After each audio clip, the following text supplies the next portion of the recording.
I was thinking about, oftentimes one of the first process groups that a patient will come into, they're riddled with shame and they feel so alone in their struggle. And it's amazing that even from the first group that they have with other people who have similar issues, all of a sudden they realize that they're not alone in it. They realize that they can actually connect with people, and that their experience, while it's been horrible or traumatic or difficult, is actually they're not the only person who's lived that. And when they start to be able to talk about it with other people who can relate to it, they realize that it doesn't have to run their lives the way that it has for so long.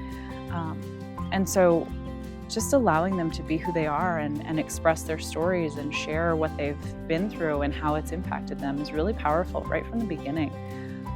And so that's really been an exciting thing for us to get to see, is these patients who've been struggling for so long, all of a sudden they're able to connect on something new. Yeah, from a nutritional perspective, as a nutritionist, something that I see right away is when someone comes in, there's this attack on the food, like, why am I eating this? I shouldn't be eating this. And one of the best aha moments that I do see is when someone connects that it's really not about the food, but more so it's about the feelings and how that's sort of transferred to food. And I think it's incredibly valuable, the things that they do with Calley here at Sierra Tucson, is to be able to process that. And then they come to me and we can talk about how food can be nourishing, but really and truly it's about the social interaction. And it's about how you present in that social interaction that food offers. So often our patients come in and they've learned to vilify food. Mm-hmm. I can't eat this because I was told this will happen to my body, or I can't eat this because this is bad for my body. And the truth is, no food is bad. Mm-hmm. There are no bad foods.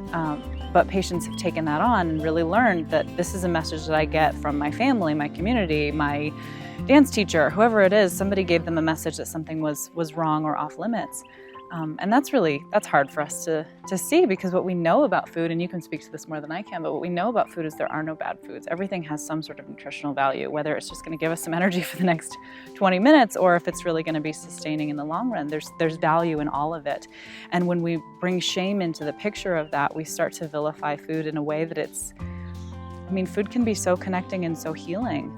But when that relationship is broken, it's not just about the food anymore. It's really, food is just a metaphor for a much bigger issue of